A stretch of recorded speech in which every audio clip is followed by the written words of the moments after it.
નમસ્કાર, હું છું ધ્રુવ પરમાર. ટુડે ગુજરાતી ન્યૂઝમાં આપનું સ્વાગત છે.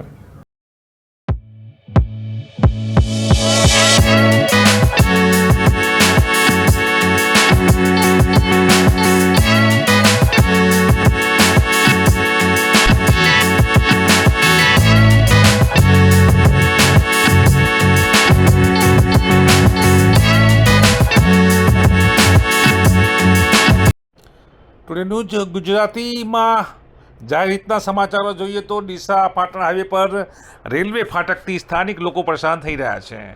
ત્યારે સરકાર દ્વારા તાત્કાલિક ધોરણે આ ફાટક પર પુલ બનાવવામાં આવે તેવી સ્થાનિક લોકોને વાહન ચાલકો માંગ પણ કરી રહ્યા છે.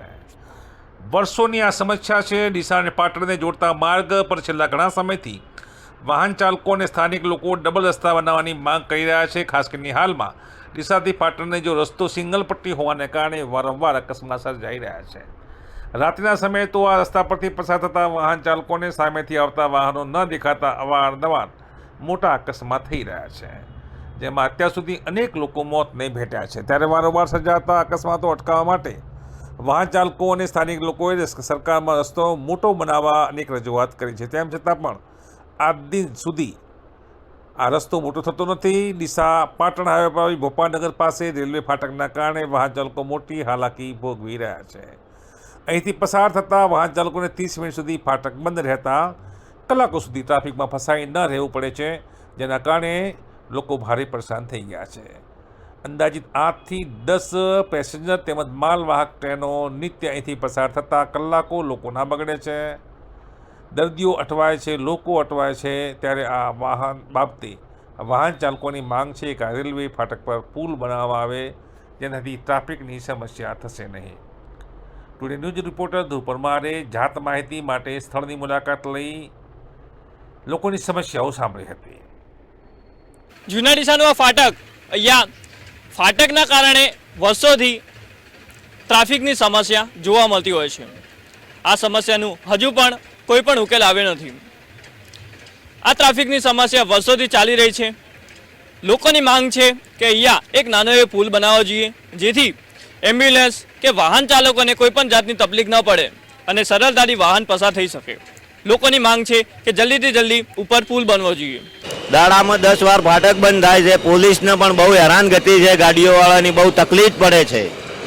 આખો દાડી ફાટક બંધ થઈ જાય છે, અમારે હેરાન થવું પડે છે. એટલે પુલ થવો જોઈએ. અહીંયા ટ્રાફિકમાં પબ્લિક ઉનાળામાં પરેશાન થાય છે. હરેક વાડે 5-5 મિનિટે ફાટક બંધ થઈ જાય છે.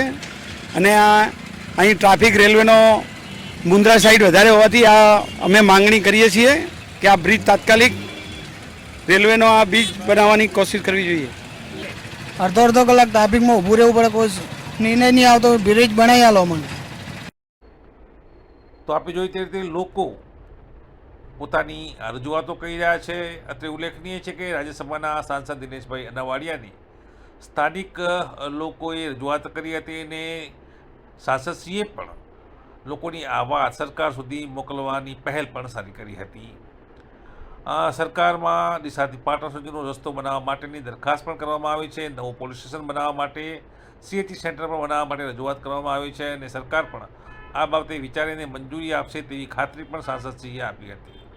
ત્યારે ભોપાલનગર પાસે રેલવે ફાટક તાત્કાલિક અર્થે પુલિયું બનાવવામાં આવે, રસ્તો મોટો કરવામાં આવે અને આ જે પીડાઓ છે તે દૂર કરવામાં આવે તેવી લોકોની માંગ ઉઠવા પામી છે. તો આ હતા આજના મહત્વના સમાચાર. આ સમાચાર આપને કેવા લાગ્યા તે અમારા YouTube, Facebook તેમજ Twitter હેન્ડલ પર જઈને કોમેન્ટ બોક્સમાં જરૂરથી જણાવજો. નમસ્કાર.